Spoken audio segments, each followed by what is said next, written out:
Hi, everybody. Charlie and Linda Bloomer here with you for Facebook Live.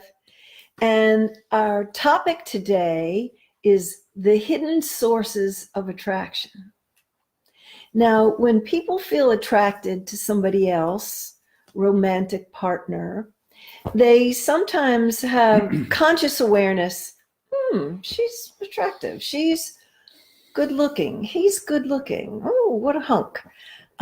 They may get to know each other and they're conscious that they have backgrounds that are similar, or they might have interests in common. Maybe they like the same kind of music. Maybe they like to ski or snowboard. Maybe they have some religious interests in common.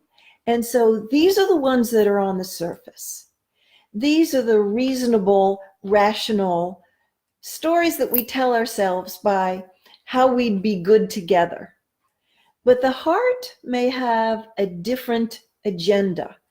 And those are the more subtle forms of attractiveness that we sense or we intuit, that if I am with this person, they may have some things in common with me. We may have interests in common. We may like the same music, but there's something deeper going on here. I'm intuiting that we have something going reciprocally for each other that can prompt us to be more of who we can be, that we could bring out the vast potential that is a part of everyone. And this is what's bubbling below the surface. And often people don't delve into it to see what else is down there that makes this particular person as a romantic partner. And it works also for friendships, for the people that we're attracted to, that they're frequently strong in areas that we're not so strong in. And there's this inner sonar that magnetizes us to them and them to us, because there's a drive for wholeness. And particularly those of us who had difficult beginnings in childhood or in prior adult relationships, who have wounded places. Sometimes we're attracted to this other person because we sense that they could be a healer for us, for that place that is still hurting, so that we can get complete.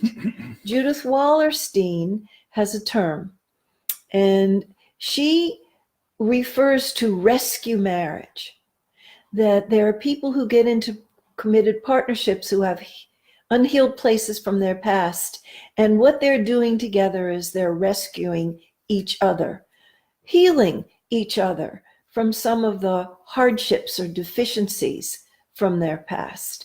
And it may look like it's only one person who has some damage and the other person's more together, but if you scratch the surface and you go down deeper, you find that really both people have wounds, maybe of different kinds, maybe of different magnitude.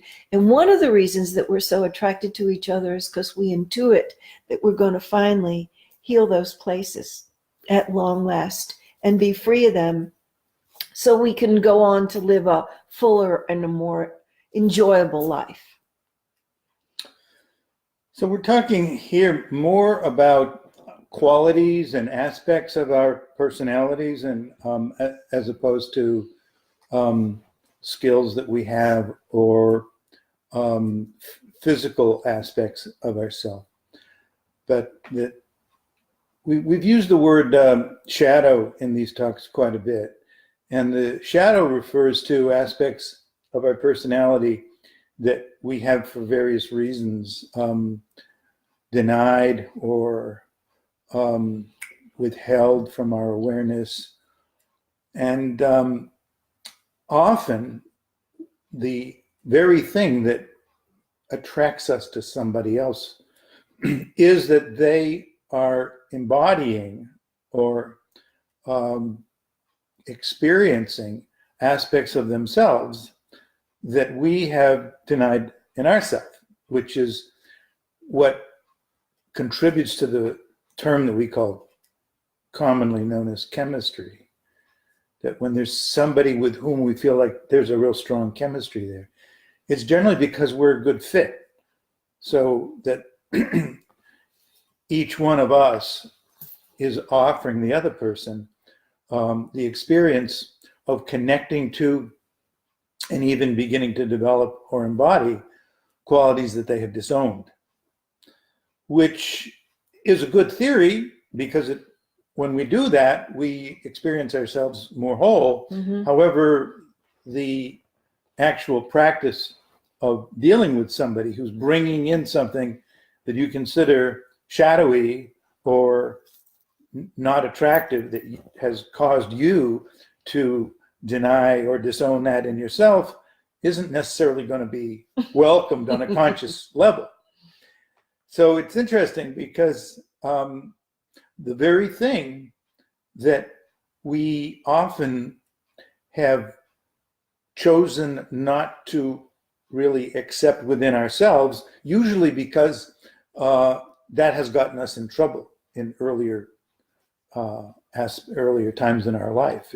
Either it meant judgment or punishment or rejection from a care provider or a parent, or it just was something that we were given the message that that's not okay to be that way.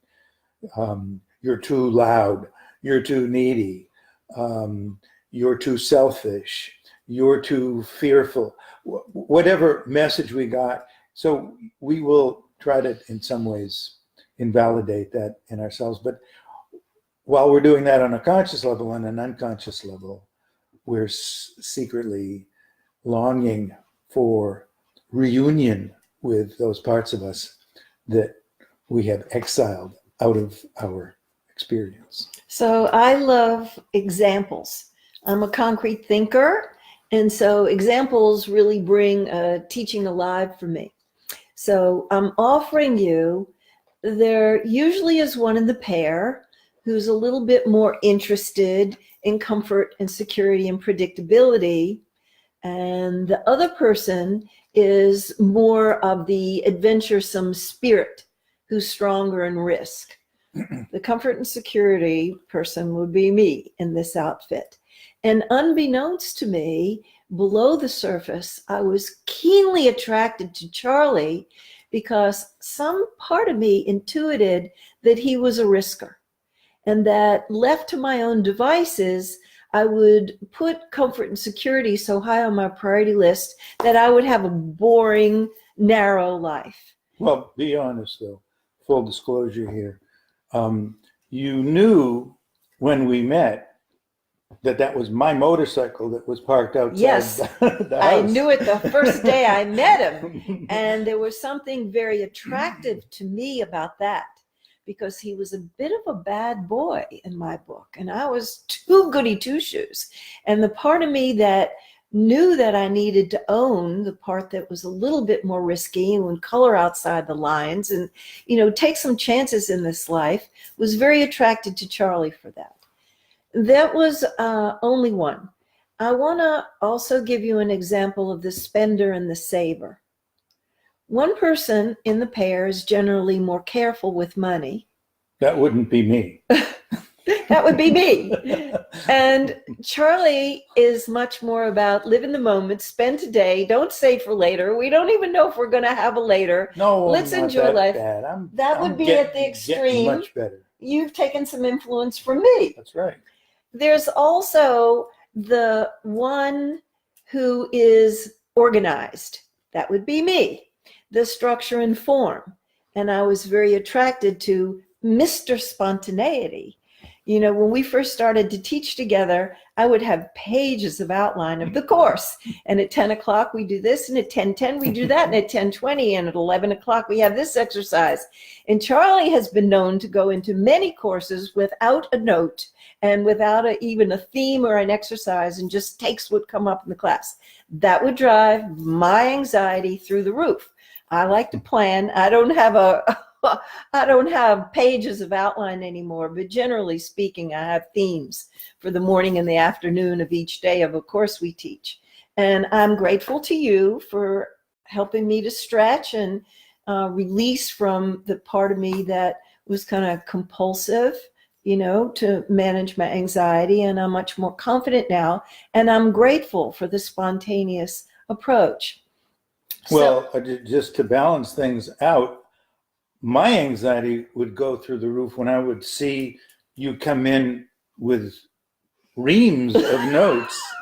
And what I'm thinking is, oh my God, how are we going to manage dealing with things that come up when you're teaching seminars? And taught there's me no to space not hold here on too because tight. you've got to memorize every single word in the script. And so, yeah, these are the kinds of things that happen when people are foolish enough to couple with somebody. And you help me to learn to trust, not just to trust the students in the class, that I don't have to, be expert on everything and be completely organized and prepared for everything, and that you can take what comes up. Yeah. And there usually is one in the pair who's more trusting and one that's a little bit more suspicious. That would be me. I own it.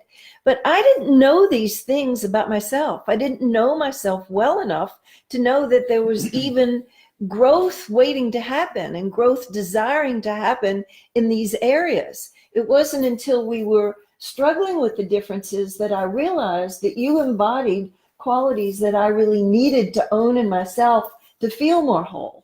Well, I think by the time we started teaching together, which was about 15 years after we got together, by that time we both were pretty much aware. We had developed a certain amount of self-awareness. Yes. And so we weren't completely surprised or taken aback by recognizing some of these differences that were showing up. We recognized the differences, but it was a process of coming to really appreciate them, respect them, learn from them, and grow in the areas where our weak suits were. Mm-hmm. And you're the one who taught me vive la différence.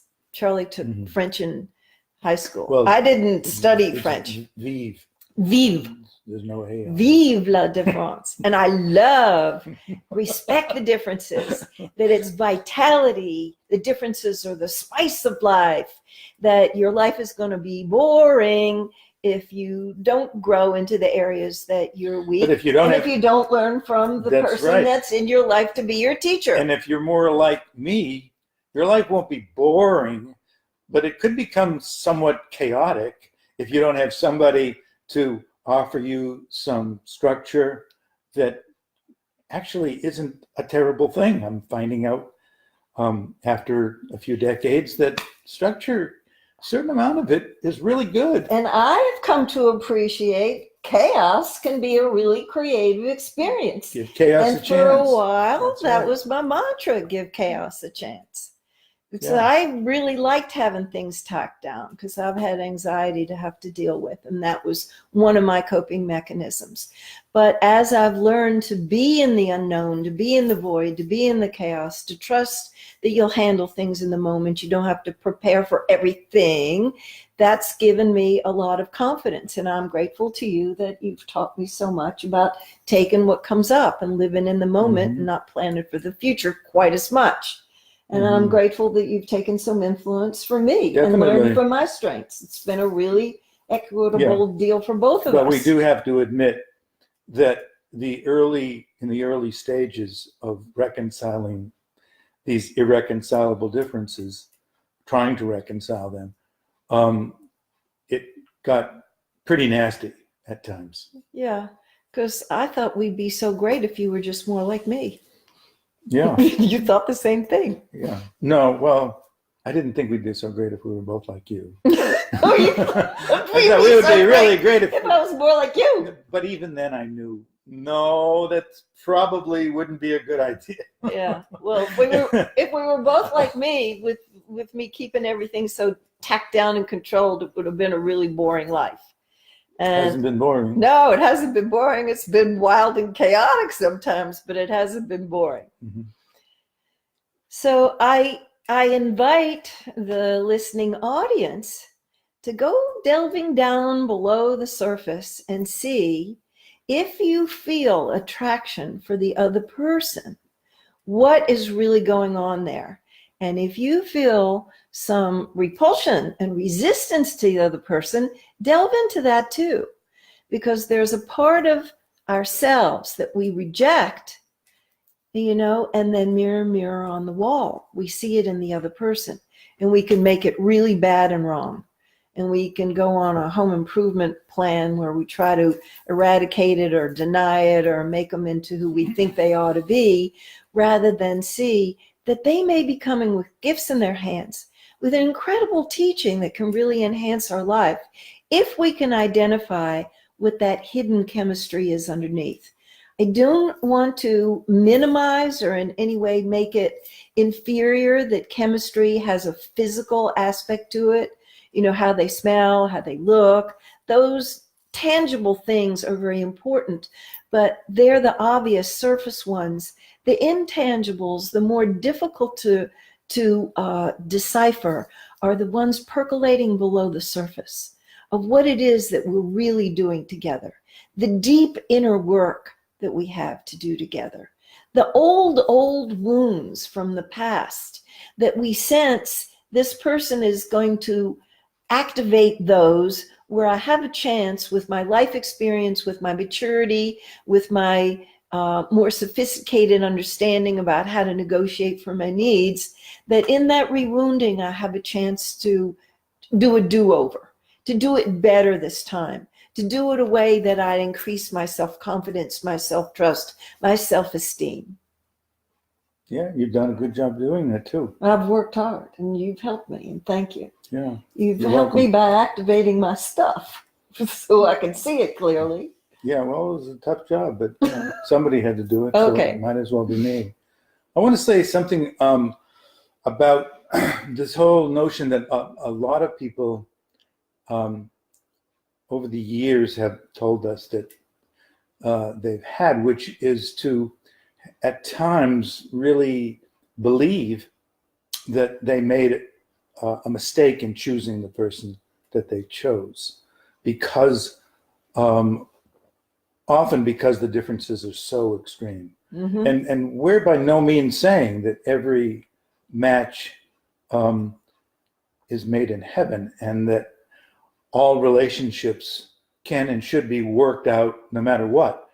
I'd be the first to admit, I think Linda would too, that there are some genuine mismatches. Yes, there are. And when it's clear that the differences are to the degree that they're intolerable for one or both people, and despite their best efforts, they're consistently unsuccessful at making things work, even after they do their best and they get help and really giving it their best shot, then sometimes, it's possible to get to the point where it really is the right thing to do for people. We're convinced that nobody can really tell you for certain if you've reached that point, even a therapist. And a lot of therapists are willing to make that claim, but or your closest friend, Yeah. or your dearest family member. It's our choice when to go and if to go. Yeah. So the point that I want to make here in bringing this up is that even when you have those thoughts, geez, I really screwed up on this one. I mean, this was a bad choice. Although sometimes that could be the case. But more often than not, the person who is thinking that hasn't really given it their best shot yet. They haven't really taken into consideration some of the things that we're saying here. And what they're really wanting to do is to relieve themselves of the pain and the frustration that's involved in dealing with these factors when you're with somebody who has a very different kind of a temperament, predisposition, and personality than you have. So, we really want to encourage people, and we do encourage people to look at, is there anything else that you can do to understand what it is you're dealing with and to deal with some of these differences in ways that can enable both of you to be more appreciative of the differences and more respectful of them and more accepting of them, rather than to see them as problems that need to be changed. Either, she's got to be different, she's got to stop doing that, she's got to stop being that way, or he's got to be this way, or he's got to become more like this. But to really begin to see that there are gifts, even in those aspects, that can be very annoying and frustrating. And again, just to underscore what I'm saying, I'm not saying that you hang in there no matter what for whatever it takes to finally make this work, because sometimes it's not workable, but to at least give it your best shot. So sometimes people ask us in counseling or when we're teaching a course about how do you tell if it's just garden variety differences that are kind of irritating and aggravating, but workable and life enhancing eventually, and what's in the deal breaker category. And there are only a small handful that are in the deal breaker category. If people don't want to work on addiction, infidelity, abuse, emotional or psychological abuse, and if there is an extreme values difference, those are the people who are mismatched. It's not the alcoholism or the drug addiction, or being abusive. It's the unwillingness to take responsibility for those growing edges and really get the help that you need. But these garden variety differences can rob us of well-being, peace of mind, and the enrichment that comes from learning how to make space for the differences, getting out of right and wrong and good and bad, black and white thinking, to hold the tension of the opposites. Okay, so they're a form and structure person and I'm spontaneous. So they're a saver and I'm a spender. Okay, so we have differences about our political views or our views about spirituality or religion. That could peacefully coexist. We just need to make a big space. And for those painful places that get activated, they could be of all different varieties. Being ignored, for instance, that instead of just sucking it up and going and sulking and feeling like, nobody gets me, nobody appreciates me, nobody validates me, more of the same, that you bring it to your partner's attention. Or if they're gruff and have a sharp edge on their voice and tone, more of the same. Really not being treated with respect, to bring it to their attention and to give what we want to receive, give the gentleness, give the non-judgmental listening, give that kind of respect to our partner that we want to have. This is a process of activating the places that are hurt, bringing those old demons up to conscious mind, and deliberately, conscientiously, responsibly working with them together and getting the differences working for you to have a lively, fulfilled, and joy-filled life. Not just tolerating the differences, utilizing the differences. Oh, that was great. A lot of truth in what you're saying there. And it sounds simple to give what it is that you want to receive. You want this person to really hear what you're saying. Listen to them. You want them to take the first step to be vulnerable. You take the first step. What we found very often is that when one person is willing to break an impasse by being vulnerable and taking a risk, and about 99% of the time, that's what it requires to break an impasse. To be willing to just drop down into that vulnerable place within you that is underneath the anger, underneath the desire for revenge, underneath the impulse to disengage, the place where there's fear or there's pain or there's hurt or there's longing or there's something that feels scary to admit, sometimes even to ourselves. But when we're willing to take that risk, whatever that form that risk might take at the moment, then what's more likely to happen, it's certainly not guaranteed, but what is more likely to happen is that the anxiety that the other person's feeling that's activating their defensiveness is going to cool down a little bit. Mm-hmm. And when it does, they'll be more inclined to want to reciprocate at a more vulnerable level themselves. But so often, we're wanting the other person to take that step. And guess what? We're the other person. So I'd just like to make some closing remarks on this topic. I happened to be talking on the phone with my friend Michael today, and we were talking about his grandma, who had words of wisdom to offer to him. And I sometimes quote his grandma when I write blogs, because one of the favorite sayings from his grandma that he called Bubby is, even if you should be so lucky as to be sitting on a gold mine, you still have to work. You still have to dig. And I think that diving down and digging under what the hidden sources of attractions are below the obvious is a hidden gold mine in relationship. So I hope that this talk will stimulate you to take a look, maybe meditate on it, maybe journal on it, maybe have a conversation with your partner, and it could be with a good friend, about what the hidden sources of attraction are, what you're doing together, because there's some purpose in that relationship, that you were drawn to this person for some really good reasons. And your wholeness is at stake here, learning from their strengths and offering your strengths to them to learn from. It'll really take you a ways. Okay. I think we're done. I think so, but we need to tell them about next week.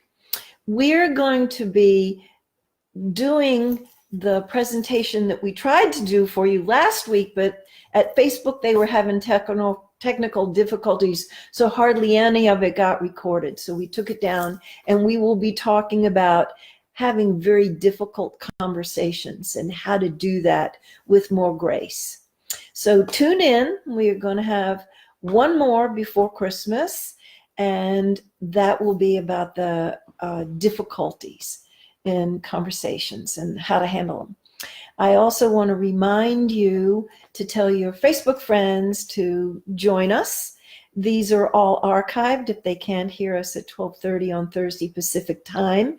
And even for the people who you want to see them who don't play on Facebook, you can see them on YouTube.